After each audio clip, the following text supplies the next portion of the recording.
On this edition of the program, we have a world at war, so we got to bring Ryan McBeth on to help explain it all. It's all coming up.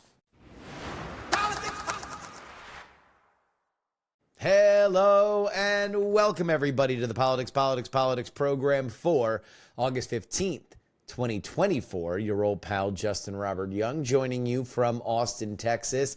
And as I am about to head to Chicago for the DNC, I wanted to get in a larger conversation about, well, the world at war. Ukraine, Israel, our friend Ryan McBeth joining us here now. I'm so happy to be on the show. Thank you so much for inviting me. We got to turn this into the Ryan McBeth show. I've been on here, like 4 times? 4 times. Well, you want to know what? It's there's constituencies of the program, right? Mm-hmm. And we do. I'm very proud to have a veteran constituency, and nobody requests Ryan McBeth more than the veteran constituency of the show that will often send me emails to either hopefully compliment me on not doing something stupid, which a lot of the media does otherwise, or sometimes gently correcting me for using incorrect terminology, which I as a civilian am wont to do. But it usually ends with, anyway, have Ryan on. He'll be better at explaining some of this stuff. So whenever that happens, that is when you get the email. And obviously, there's just a lot going on right now. And so it is probably efficacious for me to recommend that we are recording this on Tuesday at 1:05 Eastern time. So this will likely come out later in the week. We have no idea what is happening in Russia or in Israel after we record this. So that is the reason why we did not mention the thing that happened after we talked to each other. So with that being said, where do you want to start? Russia or Israel? Let's start with Russia. Let's work our way south. Okay. So we have the war is at a stalemate for a period of time, and now we have a Ukrainian offensive. Explain what is happening right now. I don't know. that might sound nuts. I wish I could tell you I have no clue what they're doing. I have been all over the map. I've reached out to my old boss. My old boss has reached out to other people. This is my boss in the Intel community. There Shout we out go. to Bunker Branding. Yeah. Get an Intel t-shirt, Intel Life t-shirt from Bunker Branding. And Control C, Control V. that's the Intel Life, right? Yeah. So usually, you kind of sit in a skiff and wait for somebody else to do something, right? And then you Control C, Control V that, put it into your report, and then you go give your brief, right? So essentially, there was a stalemate for a long time. And then Ukraine actually assaulted the Kursk Oblast, or like the state of Kursk, the province of Kursk, inside Russia. Kursk is a city as well as a province. What's interesting is that Kursk was also probably, some people have gone back and forth about this, it was either the largest battle or the largest tank battle ever. Wow. During World War II. And what is kind of funny is that you see German mortars, which is a type of infantry fighting vehicle. You see German mortars in Russia proper. So like the ancestors of the people who built the German war machine in World War II may have built the German mortars that are invading Russia right now. This is the first time Russia's been invaded in 70 years. 70 years. That's wild. That is crazy. So that would be since World War II? Yeah, since World War II. So what you have here is essentially it started with 2 brigades. They're either up to 8 or 10. A brigade is about 25,000 people. Some of the vehicles used might be American Strikers. A Striker is an 8-wheeled combat vehicle that's kind of designed for this kind of maneuver warfare. What's interesting is that for almost a year, the both lines have just been kind of stuck. Yeah. And one of the biggest problems is landmines. And the other big problem is ISR, intelligence, surveillance, reconnaissance. ISR is so good that if you're building up units to attack, the enemy can see it with their drones. It's like the battlefield is transparent right now. Yeah. So what you have is this transparent battlefield. So you build up anything more than a company, you get a visual signature, you get a thermal signature, and you get radio signature saying like, hey, these vehicles are all over here, and then you send artillery or you send drones to go attack those vehicles. Well, I think what Ukraine did is they must have taken 2 brigades and hid them underneath buildings or parking garages inside of Sumy, which is a town that's a couple miles away from the border with Russia. And they must have hid them under there and then just launched an attack directly out of Sumy. And Russia, either they didn't notice it because the Ukrainians had good masking, or they did notice it and went, oh, it'll be fine because no one's going to be dumb enough to attack Russia directly. Might just be a cross-border raid. So let's not get worried about that. And now you've essentially had units push 20 and some even say 40 kilometers inside of Russia. Wow. To the point where they're almost in the suburbs of Kursk proper, maybe. There has been incredible OPSEC, operational security, around this mission. Yeah. And, what's interesting is that a lot of the information we're getting is from the Russian side. Like, we know how far the Ukrainians have advanced because towns are evacuating. And so that stuff gets put on Telegram. Hey, if you're evacuating, go to the buses that are here. And so that's how you, the open source signals analyst, you're finding this information just through Russian telegrams and that kind of information. Correct, because Ukraine, like, they're not recording anything, they're not really sending back any pictures. People are being very disciplined about using their cell phones, not using them at all, which is smart because you can track cell phone signals. Yeah. You notice a Ukrainian number inside Russian territory, well, that's where you're going to put a Lancet drone, right? Go right after that signal. So as to what Ukraine is doing, I still can't figure it out. I don't know. Some people have said that there's a nuclear power plant nearby. They might be heading toward that to cut that off and essentially cut Russian power off. Apparently that plant services about 50% of Russian industrial capacity.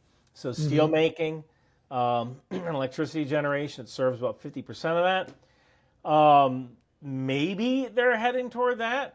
Or it could just be, a lot of people have said, all right, well, they're doing this push to get Russia to release pressure off the front lines because then they're going to have to move troops to go counter them. But the problem is that Russia hasn't done that. It's almost like they're ignoring the fact that they're being attacked, which could be its own strategy in itself. Like, really, are they going to push as far as Moscow? Probably not, right? Yeah. So do you have to worry about this? I mean, President Putin goes by prison rules, right? And if you look weak, you're weak. Yeah. And that's definitely an issue, right? If you look weak. So as to what Ukraine's actual objective is, I don't know, and I can't figure it out. And that's really been a tough one for me because people will turn to me for information. I go, I got nothing. I don't know what they're trying to do. But So then let me ask this from the American perspective. Do we, at least through official channels, the American statements have been that this is something that is happening outside of their purview? That seems to stretch a little bit of credulity for me. But what do we think we know? The United States being we. Well, from what we've been told, we weren't actually briefed on this plan by Ukraine. That seems a little odd because they're using a lot of American weapons. They're using American equipment like Strikers. Yeah. And they probably let us know, like, hey, we're going to use these weapons on Russia's border. And I got to tell you, sooner or later, there's going to be a destroyed vehicle or there's going to be dunnage. And dunnage is the packing material for a lot of these weapons. Someone's going to throw a used missile tube out the hatch, and some Russian's going to come along, take a picture of it, and it's going to say U.S. on it. Right? Yeah. And that, it's going to go around Telegram. Look, there's U.S. weapons. U.S. is funding this sort of thing. So it's they had to have told us something. And it could also be a Kelly's Heroes type scenario where there was a raid, and the raid went so well that they just kept going. They just kept going. Well, we might as well keep going. There's nobody in front of us. Let's see how much territory we can grab. And it could be a situation where maybe Ukraine is trying to grab territory as a deal. Like, hey, give this back. We'll give you this back. Whether they can hold, it's another story. But right now, they're still going. Yeah. And I can't figure that one out. It seems like Russia does not want to pull any troops off its southern border, fighting in the Donbass to shore up that area. And it could be they're just hoping Ukraine runs out of steam. There's the other option that Russia might not be able to do it because a lot of their rail cars are at end of life. They're getting very close to end of life. So many of Russia's rail cars, they had I think it was like a 20 or so year service life, 20, 30 year service life. A lot of them were bought from the West. And now they're running low on components to keep the bogies. I think that's what they're called, right? The things that hold the wheels that roll. Let's go on the with tracks. that. Let's go with bogies. Sure. Yeah. So they're running out of parts to keep those things running, and they can't really machine more. Russia has a finite number of machine tools that they bought from the West, but now they have a choice. They can either use those machine tools to build weapons. They can use those machine tools to make new machine tools. Yeah. They can use those machine tools to keep the oil rigs running, which is funding the war. Very or important. they can use those machine tools to repair the bogies, if that's what they're called. So that's a dilemma, right? You want to give your enemy dilemmas, not problems. A dilemma, a problem is one, a problem has one or more solutions. A dilemma has two or more solutions, all of which are equally bad. And that's what you want to give your enemy as a dilemma. What do we allocate our resources toward? So this is a tough one for Russia. So but nobody can see the future, and I don't want to put you in a position where you would answer whether or not this brings us closer or further away to an temporary, though it might be, end of hostilities between these two countries. But if you were to make the scenarios for this is something that shows us we are closer to the end, what would it be? And then we can do the opposite after that. What I could see is if Ukraine captures enough territory, I could see Ukraine using this as a bargaining chip to now let's talk. We have chips you want. Now let's talk and just decide where these lines are going to be. Yeah, and that's certainly a possibility. The other thing I didn't mention, attacking. Maneuver warfare is tough to do with mines. It's tough to do with landmines. So Ukraine might have hit those areas just because there's no landmines there, and they can maneuver. But your idea, that idea of Ukraine using that as a bargaining chip, that's certainly a possibility. Although I don't know what their ultimate objective is. It's a tough one. Well, then let's do the other side, that this is not in any way getting us closer to the war. These are not bargaining chips. This is a long, hard slog, and they want to do it. But we just have no idea what the strategic value would be of that land in particular. Yeah, there is theoretically, you might be able to cut off some railroads. It's just what's kind of tough is that, for the most part, Russia, there's kind of like this deal going on, right? This secret deal. Kind of like the deal that LBJ had with America, where we're not going to draft college students. We're only going to draft poor people. Now, that kind of backfired a little bit because college students started protesting. But they weren't protesting to be drafted, right? No, they were protesting to end the war, They're protesting to end the war. So, it's almost like, at first, Russia, they used volunteers who aren't volunteers, really, because volunteers have to get paid, right? So they're volunteers, but you need to give them money. And they tried a general mobilization where they tried conscription. And that didn't go over that well, because kind of the deal here is, hey, Putin, do whatever the heck you want, but don't touch Moscow and St. Petersburg. Yeah. Don't touch the intellectual. Life needs to go on in the way that it was, which is why there's so many YouTube channels showing grocery stores that exist every 5 feet in America. Yeah. So the issue here is that Russia might actually be out of troops. And you're like, out of troops? So they were pulling troops from every place else other than St. Petersburg and Moscow. Yeah. And in order to get these volunteers, they keep upping the salary. Well, what do the munitions factories have to do? They have to keep upping the salary because now it might be more attractive to go into a munitions factory. Oh, now it's more attractive to be a soldier. Maybe you go do the soldier thing. But Russia might actually be out of troops, and that might be one of the reasons why they just can't seem to counterattack, which sounds a little nuts. But because you think, oh, Russia's so big, they have to have plenty of troops. They really didn't draft the wealthy from St. Petersburg and from Moscow. So that could be an issue there. That could be that Ukraine might have seen what's going on, and they decided we can exploit this because we can run wild in Russia's rear, and they're not going to be able to do a darn thing about it. So that's been stated by the State Department in terms of the strategic advantage of backing a war in Ukraine is degrading the Russian military, which we thought was the third greatest before all this. Was that the popular understanding? Yeah, and people have said the second biggest army. Well, it's probably the third after China. Size is great, but you need training, capability, and stuff like that.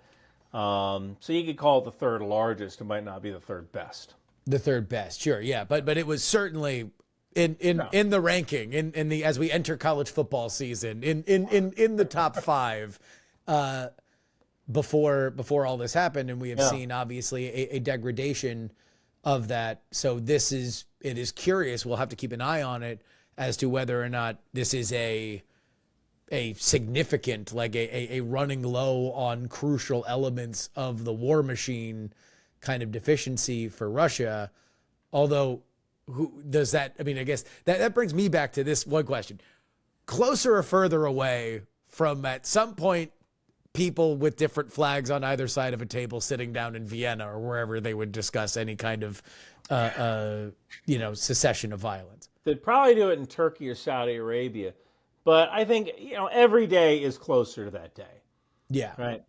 So it really doesn't matter, how you look at it. When you think during a war, every day is closer to the end. Closer to the end of the war. When that end is going to be. But it's certainly possible that some sort of negotiated settlement can come out of this. I've often said that I believe this war is going to end with Russia pulling out of Ukraine and with a peacekeeping force in the Donbass and in Crimea. And then you make it into zones like you have the MFO, where Ukraine is allowed a number of tanks in this zone, and Russia is allowed a number of tanks and troops in this zone, and so on, backwards, right? Now this actual invasion into Russia, that was not on my bingo card. That has me guessing whether this could actually be true. Like, could you get to a point where these units actually do a right hook, kind of like the old Hail Mary play in the first Gulf War, and they just start cutting rail lines. Yeah. And not just cutting, now it's Sherman in Georgia version 2, right? Yeah.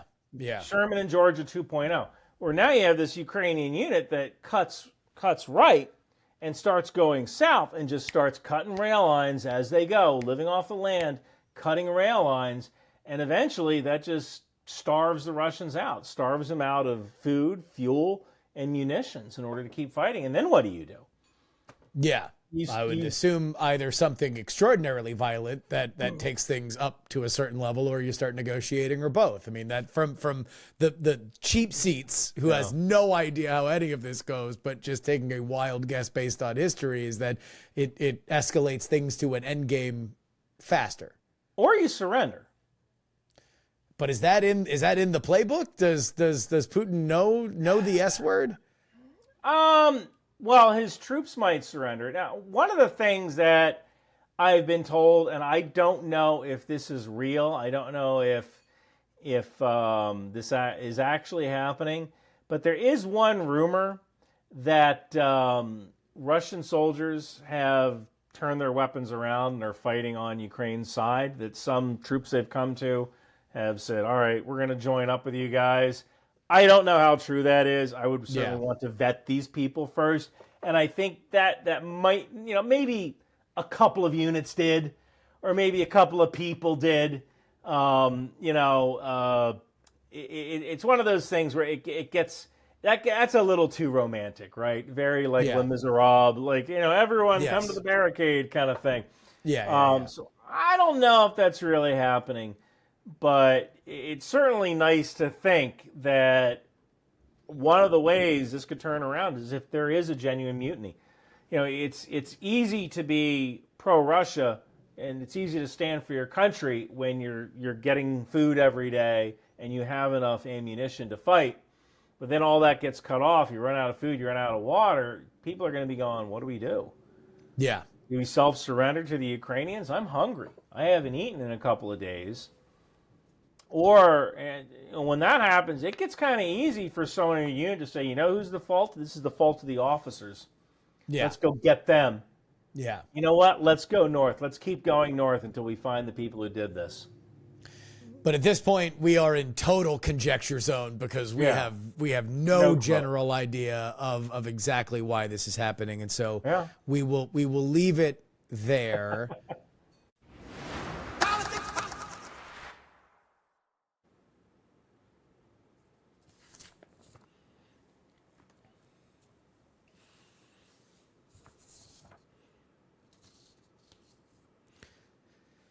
This is your update brought to you by TakePoliticsSeriously.com. That is where you head if you would like to subscribe to this podcast. Get 2 bonus episodes each and every week. This week's Sunday show is going to be live and direct from Chicago with my first thoughts and a little bit of media mingling, maybe a little bit of rumors that are being spread amongst the early DNC. That'll be on Sunday. And then, of course, Thursday, you will get the late edition as folks who, if you're already on the team at Take Politics Seriously, you already got another episode in between the free episode on Wednesday and this episode on Friday. So more information on that in a second. Let's get into the news that we didn't have time to cover. Columbia University's president, Minouche Shafik, announced her resignation on Wednesday, becoming the 3rd leader from an Ivy League institution to step down amid turmoil related to the Israel-Hamas war and the attendant protests. Shafik, who made history as Columbia's first female and first person of color president, faced intense scrutiny following the university's handling of widespread protests and a surge in religious discrimination complaints on campus. The discontent among students and faculty intensified after the administration forcibly removed protesters from an encampment and seized a building in Upper Manhattan. In her resignation statement, Shafik acknowledged the significant strain the recent period had imposed on her family and expressed that her departure would best equip Columbia to confront the challenges ahead. Her decision underscores the profound impact that the Israel-Hamas conflict has had in academic institutions. Look, I don't give a rat's ass about Columbia. I don't. I'm sorry, I don't. If you go to Columbia, congratulations. If you got a kid that goes to Columbia, even greater congratulations. But I don't care about that. Here's what I care about. I care about where these Israel-Hamas protests are going to be, because I do believe that if anything is going to affect the current unity, the very smooth Kamala Harris, it is going to be the Israel-Gaza protests. And obviously, we're going to talk about what is actually happening with Israel and Iran, as well as a little bit of conversation with Ryan McBeth about the Gaza situation, where Israel is with that right now. But I think we're going to see a lot of protests. I think that school is back in session, and I think that these encampments are going right back up. I have read this book about 1968, and it talks a lot about the birth of American student protests, because those were really a product of the late 1960s. This coming out of the civil rights movement. And what both movements learned very early is that a protest is one thing. The best protest is one that gets a reaction from authorities. And the absolute best protest is one that gets a reaction from authorities in which force is applied. So therefore, the cause that is being protested for is put in relief to whatever the punishment was. Now, I think that we are a long way away from 1968, in that in 1968, the concept of beating a hippie with a nightstick was well accepted. And it took generations, and really the hippies winning, to get us away from that. But there's a lot baked into these protests. And we're going to find out exactly how they play out on the political stage, not only on these college campuses, but also where I'm going this weekend. Chicago is a Gaza protest. Minnesota Governor Tim Walz has agreed to participate in a vice presidential debate hosted by CBS News on October 1st in New York City. J.D. Vance has yet to agree to it, but he is expected to. The debate is part of a series proposed by CBS with 4 potential dates offered. The uncertainty surrounding the debates follows the upheaval in the 2024 presidential race after President Joe Biden withdrew and Vice President Kamala Harris replaced him on the Democratic ticket. Despite both Walz and Vance expressing eagerness to debate, it marks the first time that Walz publicly has committed to such an occasion. The debate will be one of the few times during this election that the Commission on Presidential Debates will have actually organized something. So that's an interesting comeback for them. Meanwhile, Trump and Harris are scheduled to debate on September 10th. Of course, this has been the most significant debate cycle in presidential history, as Joe Biden dropped out after the earliest presidential debate. So, I'm interested in this one. I think J.D. Vance has been good over the last week. And I understand if partisans roll their eyes at that, but I don't think Trump was good last week. I think Trump was frantic last week. I think that if J.D. Vance was not out there playing defense and blunting some of the rollout for Harris and Walz, that we would have gotten even more coverage of happy, happy, joy, joy, Kamala Harris is the number one person in the world, cover of Time magazine without even speaking to the magazine. I also think Tim Walz is a big sensation. Democrats love him. Independents seem to like him. And we're going to find out where his favorable, unfavorable eventually lands. But these two have been active. I think it's going to be a really interesting fight. Finally, the Senate's 3 most vulnerable Democrats, Sherrod Brown, John Tester, and Jackie Rosen, will not be where I am next week, the Democratic National Convention. They're going to, quote unquote, focus on campaigning at home. The move is seen as an effort to distance their campaigns from the national party's liberal ticket, led by Vice President Kamala Harris and running mate Tim Walz. Brown and Tester, who represent states won by Trump in previous elections, will likely need to outperform Harris by significant margins to secure victory in November. And Rosen, in the swing state of Nevada, may also need to distance herself from the national ticket to maintain her seat. What I would read into this is that their internal numbers say there can be no connection between them and Kamala Harris and Tim Walz, which says that at least when it comes to those campaigns, not to say whether or not it will matter, but in terms of those campaigns, they believe that that ticket is no more moderate than Joe Biden.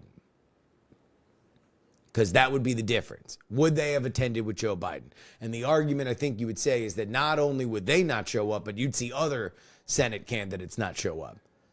So this is the line of demarcation. If that's the line of demarcation, then the only one that really, gets me looking a little scanty pants is Jackie Rosen in Nevada. Because she, by all metrics, is running way ahead of Sam Brown. And if she's acting like Sherrod Brown and John Tester, well, maybe she's got internal polling that says she's more like Sherrod Brown and John Tester. Or maybe it's just her being safe. We don't know. But we do know that Take Politics Seriously gets you 2 bonus episodes each and every week at the $3 level. Trust me, you guys are it, man. Thank you guys for supporting us. Oh, by the way, one little note. So we have a sponsor, Kalshi. They're going to be sponsoring one episode over the next few weeks. It's a prediction market. I think it's really cool. Kalshi.com. A little freebie for them. The ad for that went in front of the Patreon. Now, the Patreon is advertised as an ad-free feed. It will be an ad-free feed. That was a brain fart by me, not realizing that I have to make 2 versions of the podcast when there is a baked-in ad. Normally, I don't think about it because I just upload the same episode to a programmatic ad site, Acast, which helps serve everything. So, if you're listening to this on Patreon and you heard the ad, don't worry. There will be no more ads. Patreon is an ad-free feed, even at the lowest level. At the $1 level, you get an ad-free feed. So, thank you for supporting. Greatly appreciated. And the only thing that I wanted to know, because we had a lot of people that were rightfully complaining on the Patreon, is that there were also a lot of people that were like, hey, by the way, the URL that you gave didn't work. Can I get the URL? Because there's like a value add for this site, this prediction site. If you put in $100, you get $23. So I think what's going to happen, I don't know how many more of these situations are going to be there going forward. Kalshi just worked for me because I really like prediction markets and they seem like a really cool site and they're legal. But in the future, I think what I'll do is just do a Patreon post saying, hey, these guys are partnering with us. You won't have to listen to me do a live read for it, but here is the offer code if you would like to take advantage of their wares. I think that's going to be the safest way to go about things. Anyway, join the team. Come on over to TakePoliticsSeriously.com. And now, back to Ryan McBeth. Let's now turn our eyes south, and this is where this episode is going to probably age like milk the fastest, because we are now all waiting, at least as of now when we are recording, a Iranian or Hezbollah plus Iran attack on Israel that comes after the assassination of the Hamas commander in Tehran a couple weeks ago. From your perspective, what does this look like, with the full idea that maybe this has already happened by the time people are listening? So today is August 13th, which is the end of the Jewish holiday of Tisha B'Av. I had figured that if Iran was going to do something, they would have done it by now. So I'm not. Yeah. So Tisha B'Av is it's literally the 9th of Av, right? Mm-hmm. And it's not a holiday, but like a fast day, where the Jewish it's like a lot of calamities happen on Tisha B'Av. Supposedly the first temple was destroyed, the second temple was destroyed, World War I started, the Jewish ghetto was cleared out. But like as you go through history, you kind of see some things that happened around Tisha B'Av that became, but it's got a bad news holiday vibe to it. Yeah. So what's interesting is that for every day that Iran delays an attack, there is another day that two American carrier strike groups get closer to Iran. And we have not been secret about it. This has not been covert. We have announced that we are moving things in. I mean, we know the locations of the carriers in general. That's on a map. The Navy publishes that map every couple of days. Now, the exact location isn't published, but the general location is. So we know they're getting closer. Iran knows they're getting closer.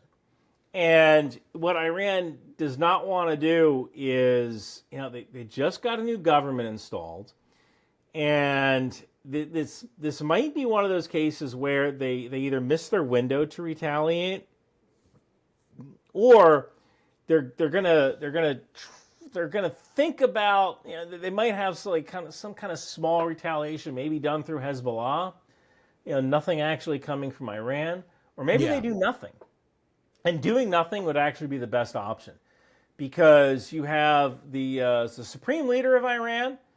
I think he's older than President Biden.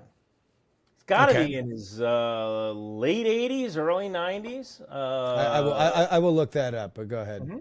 Absolutely. So, that guy, he has more days in back of him than he has in front of him. So he knows that if he launches a strike against Israel, the retaliation is going to be overwhelming. And does he want his legacy to be, I'm the guy who lost Iran to the Jews, right? Yeah.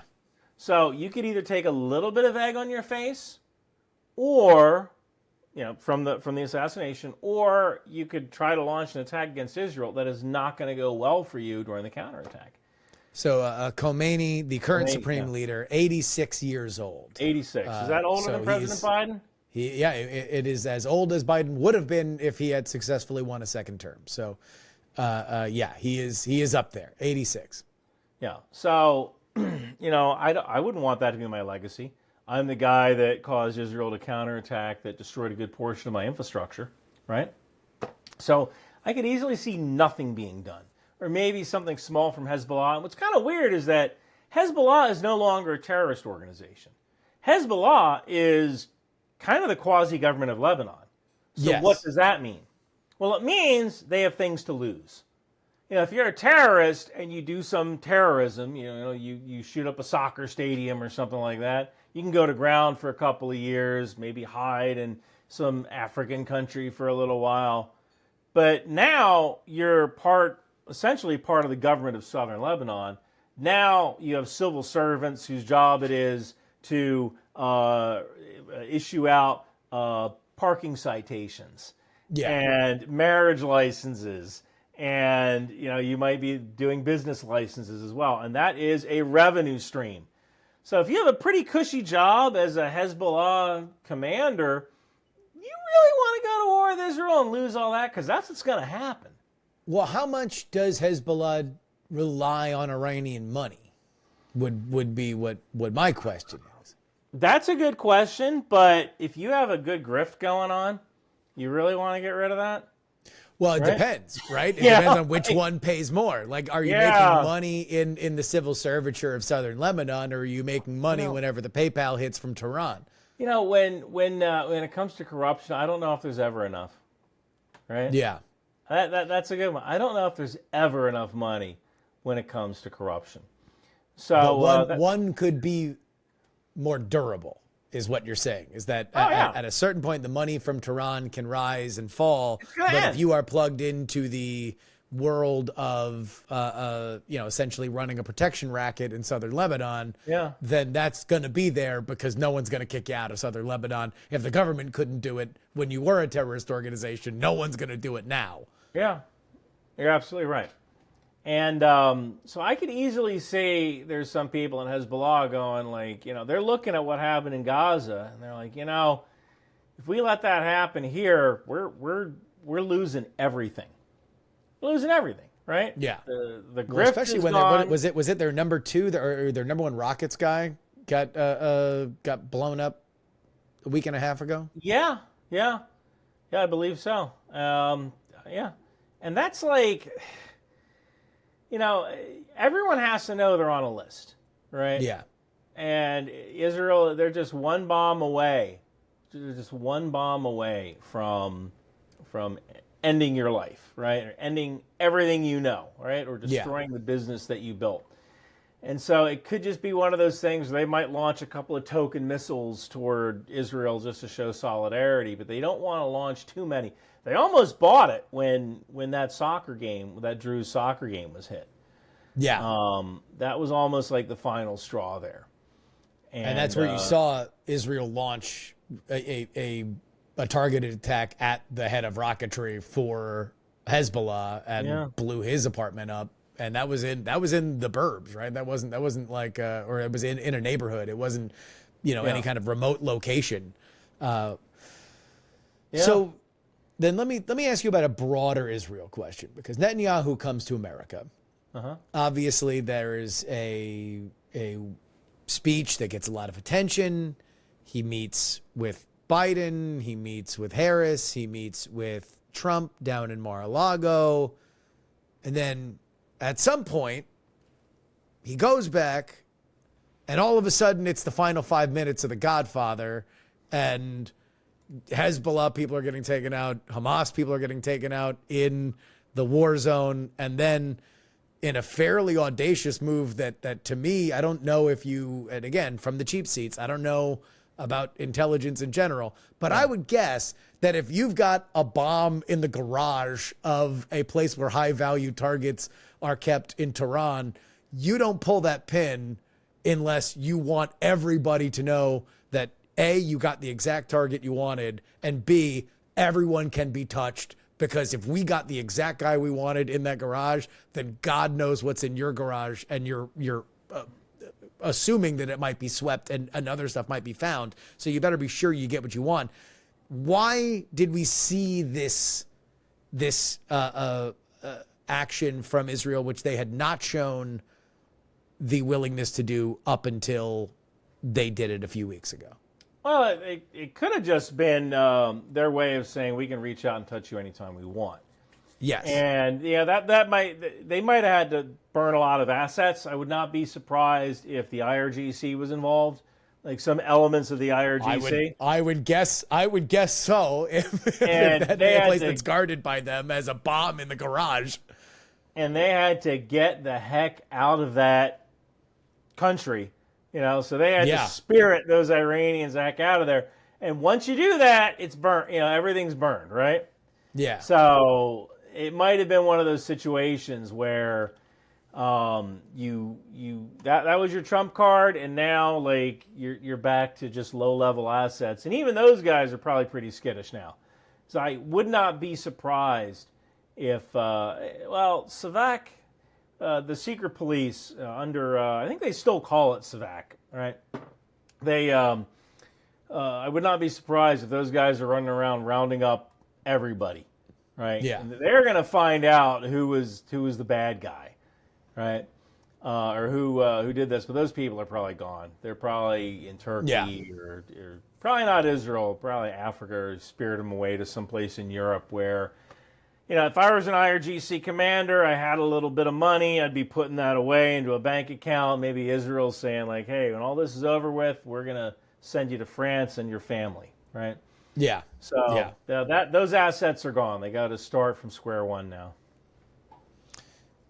So Hamas has to reshuffle their leadership because their leader, who had been in Qatar, he's in Tehran for the changing of the guard politically in Iran.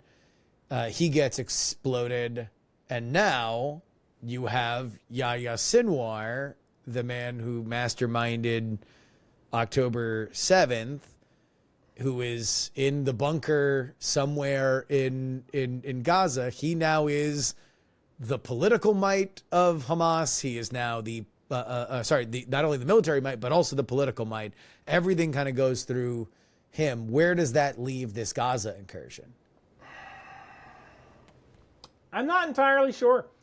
Right now Israel is, I want to say, mopping up, and soldiers, like you have 1 or 2 soldiers getting killed about every 3-4 days.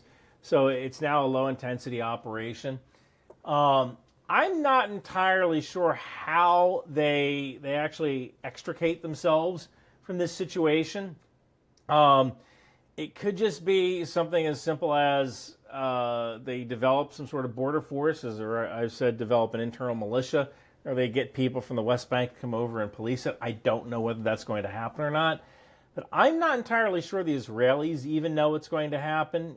If I had my way, we would find Palestinians who genuinely wanted a new future, and used those tribes to develop a Tahrir militia or a Sons of Palestine program, where you give them weapons, you turn them into the police force, and that becomes the next government of Gaza, and hopefully one day they can integrate in with the West Bank.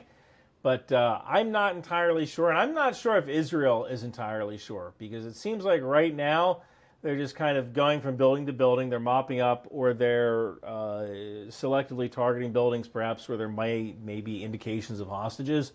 It's really they're at the point where they've attrited Hamas down from five or six brigades down to maybe 1 or 2 battalions, mainly in the south.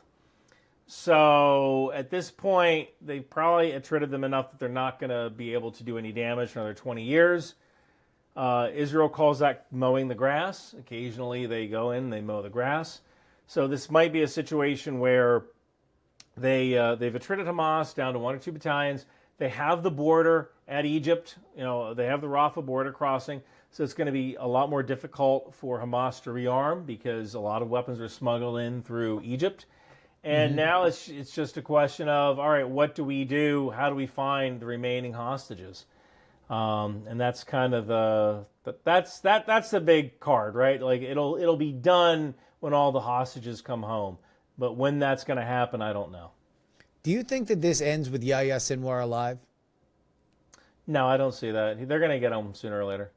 Because that's the craziest thing to me, is like before, whenever because in the new, especially the political news media, there's a conversation about ceasefire. Well, the ceasefire's close, and the ceasefire's far away, and Israel's on this side and Hamas is on this side. And everything that I've understood of this conversation is that we were negotiating with the Qatari Hamas forces, but they couldn't guarantee anything because they didn't know exactly what Sinwar would guarantee, and he's the one who actually controlled the hostages. Yeah. So now that dude's dead, the head of Qatar, the Qatari Hamas. Now Sinwar is your chief negotiator, and so his conversations, his negotiation is what? I die? Like, do I give you the hostages and then I die, or do I die surrounded by your hostages? That seems to be a very poor negotiating landscape for me. But then again, I'm not a brilliant State Department person. I mean, maybe one other option is exile, right? Exile to somewhere in Africa, right? Like that could be, there might be some African country that's willing to take this guy.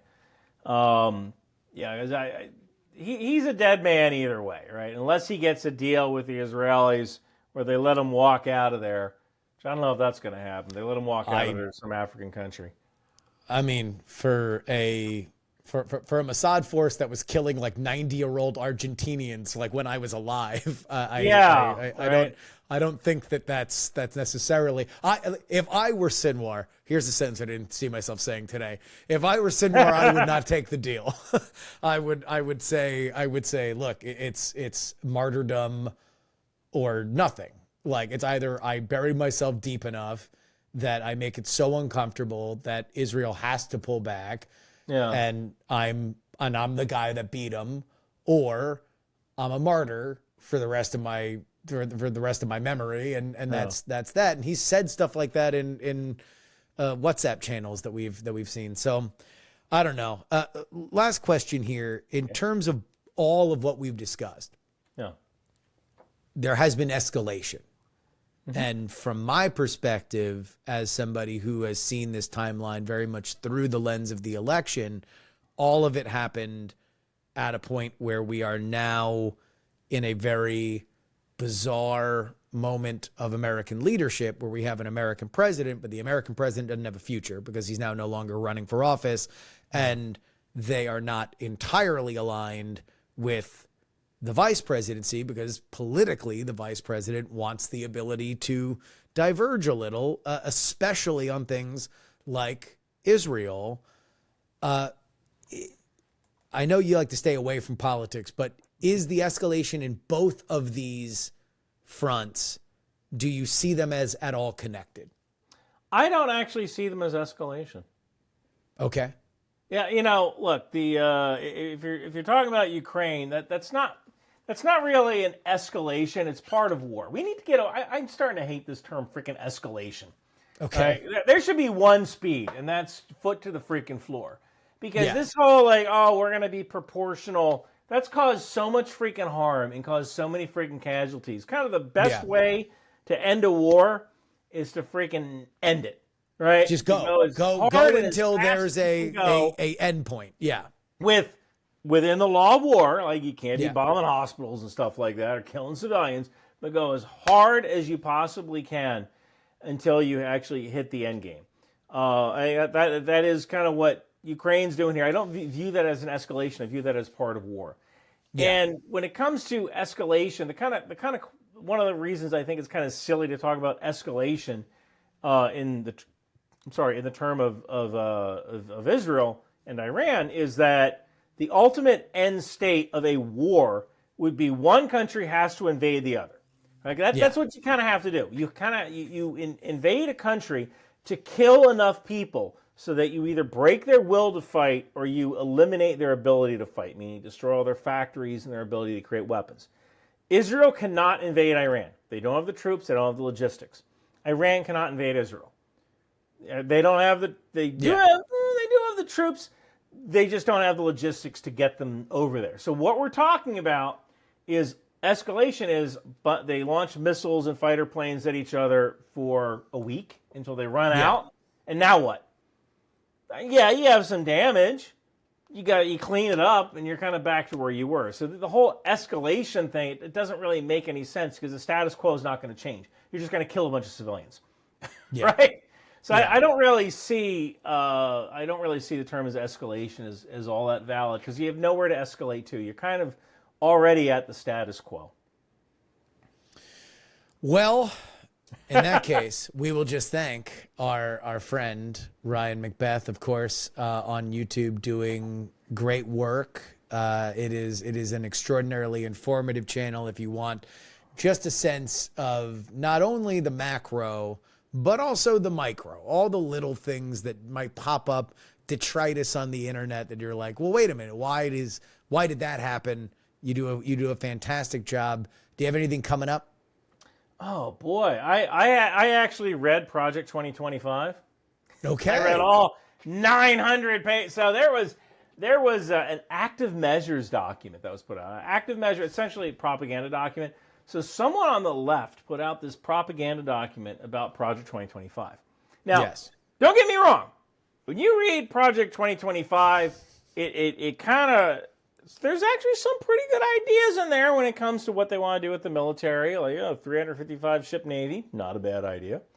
But it's almost like you're talking to your uncle, who he has some interesting stories, but then once in a while he starts talking about DEI and wokeism and transgender people in the military, and you go, "Whoa, that's that entire freaking document." That's like the guiding thread of that whole document. But there was an active measures document, essentially a propaganda document that was put out by someone on the left. I haven't figured out who yet. And it talks about Project 2025. Like Project 2025 will ban talking about slavery. Yeah. That's not in the document. So, really? These are 32 some bullet points, and I think it's 83% of them are lies. 83% of these, and there's some things of mixed truth, like they want to cut funding to the FBI, Homeland Security, and NOAA, like the National Oceanographic Atmosphere. Now, some of that stuff is, if you actually read the document, Project 2025 does want to cut funding to the FBI, but that's because they want to get the FBI focused back more on law enforcement. Yeah. But right now, the number of unbadged employees way exceeds the number of badged employees. They kind of want to get all those unbadged employees out of there and just have law enforcement. Enforcement people, Just go enforce laws. So there's some things of mixed factuality in there. But so I went through that entire document. Hopefully that'll be released this Friday, the 15th, I think. Sure. Is it Friday? That sounds about right. Friday the 16th. Friday the 16th. No, wait. Is it the 16th? Yes, Friday it is. No, because we have a live show in Chicago on the 18th. So that would make Friday sense on Sunday. Friday the 16th of August. That's when that video will be out. And that's a long one. That's like 30 minutes. It's taking me like a week to do. It's just so labor intensive. That document is fascinating to me. You read Mostly it? because it's the most attention. No, good Lord, no, I have not read it. I mean, well, because number one, I've unsubscribed from Heritage Foundation emails in the past. Why would I spend 900 pages on exactly what their policy prescriptions are, especially considering the fact that they do it every single term? This is fundamentally there to raise money for the Heritage Foundation. Yeah. If there is ever somebody that resents being told what to do, it is Donald Trump, which is who that policy prescription is for. So I have no guarantee on exactly whether or not it would happen. But I will say that I've put in my office a big television that splits via YouTube TV into the 4 major cable networks, the news cable networks. So I have Fox, CNN, MSNBC, and the BBC on at all times, Clockwork Orange style, just pumping 24-hour news garbage into my eyeballs so I can just have a passive idea of what's happening. And MSNBC talks about Project 2025 on a level that I've never seen. The last time I saw a television program that talked that much about a multi-page book, it was the 700 Club in the Bible. That is the level to which they talk about Project 2025. Honestly, if you read it, it's almost like Handmaid's Tale fan fiction. Yeah. That's what it is. It's Handmaid's Tale fan fiction. It's like, if we get in charge, we're going to do this. And like, yeah, well, you got Congress and you got a Supreme Court that might say, no, you're not doing that thing. But some of their military stuff actually makes a lot of sense. They want to. I just shot a video about that. This thing is so big. I had to shoot 2 videos. Really? So yeah, I had to shoot. I shot one on just the general lies from this active measures document, and I shot another one just today. I got to edit it now on what they want to do with the military. And one of the things they want to do is this might sound silly, but they want to do licensing reform. Licensing reform? Well, why? Well, because when most of the spouses in the military are they are women. Yeah. So what jobs do women tend to have? Teacher, nurse, hairdresser, esthetician. Oh. Yes, and so these are all things that are over licensed, and this is a big hobby horse, especially on the libertarian right. And if you get a license, now it kind of makes sense to get a license for that. Like an esthetician needs to know to like sterilize her instruments, right? It's probably not a bad idea to go to a class and get a license for that. But if you get one in New York and then your husband gets transferred to San Antonio, that license doesn't follow you. So now you got to go get it again. And if we just allow for military spouses to have those licenses automatically carry over to other states, to carve out for military spouses, that's probably not a bad idea. We should just be doing that in general. The Heritage Foundation doesn't need to do that, but that is an interesting platform that could actually help our soldiers. Well, we look forward to watching your video, and we thank you as always for your time, Mr. Ryan McBeth. Thank you so much for joining us. Thank you, Justin. Cheers. And that'll wrap it up for us today. Politics, written and hosted by me, Justin Robert Young, for Dog and Pony Show Audio in Austin, Texas. You want to send me an email, you can do so, theyoungamerican@gmail.com. Find and follow video clips of this show. TikTok is Justin R. Young. Instagram, Justin R. Young. YouTube is Politics. And my Twitter is Justin R. Young. Share the audio version of this podcast at PX3 Podcast. You want to support me with a one-time donation? Please do so. PayPal.me/PayJury is my PayPal. On Venmo, you can lace me with whatever you like in fake money. Venmo money's not real. Justin-Young-20. Be like my boy Scott. Just hit me with the C note. Bah! C note flat. Hundo. Says because it's fake money, right? PX3 rocks, dude. No, Scott, you rock. You rock. Cash App is PX3 Cash if you would like to use that. And of course, our P.O. Box, where you can send me anything you'd like in the mail, is Post Office Box 153184, Austin, Texas 78715. Of course, You can always get our bonus content at TakePoliticsSeriously.com. $3 tier gets you 2 bonus podcasts per week, covering all the news that we miss on our free podcasting schedule, and our $10 tier, the Titanic $10 tier. Get your name read at the end of the show like these fine folks. Adam, Dr. Whiskey, Sean, CP, David Potts, Nicholas, Whiskey Wolf, Sparky from Stevens, Florida, Will Porta, SingleTreeTravel.com, Fat Tony's PJs from New York, Devon, the CFP, Gloria, Gray Zone, Peapaw, Jay, Sugar Brady, Marcus with a Q, DP4 Bongo, Sam, John, Niemeister, Edwin, and vote Gloria Young for King of the New World Order, Edison, Jeremy, a dog named Checkers, Sarah Jeannie, Matthew, Dr. G, Neil, his nerdiness Charles, Audrey, Stoll Adler's Spot, Darren, Idris Arslanian, Bluefront and the Lenina, Berkeley, Steven, Chad, Zombie Doc, Matt P, Chill, Adam, Chief Andy, Robert, Casey, Paul, Dustin, Brad, D Laser, Nick Wood, Just Another Pilot, Middle-Aged Mike, Utah, Jimmy Montana, the Jen, Alo, D Reilly, Craig, and Andrew. You want your name read on this show? You do so at the Titanic $10 tier. TakePoliticsSeriously.com. By the way, I know things are moving really fast, and that $10 tier is getting beefy, which I love to see. If for whatever reason I am not reading your right name, please send me an email, theyoungamerican@gmail.com. I will get it changed to whatever name that you would like. But that wraps it up for us today. One more thank you to our friend Ryan McBeth. Thank you to everybody who supports us. The next time I talk to you on the Patreon feed and on the free feed will be from Chicago is a PX3 town. And some shows talk about politics. Others talk about politics and still more discuss politics. But this is the only show that talks about all three.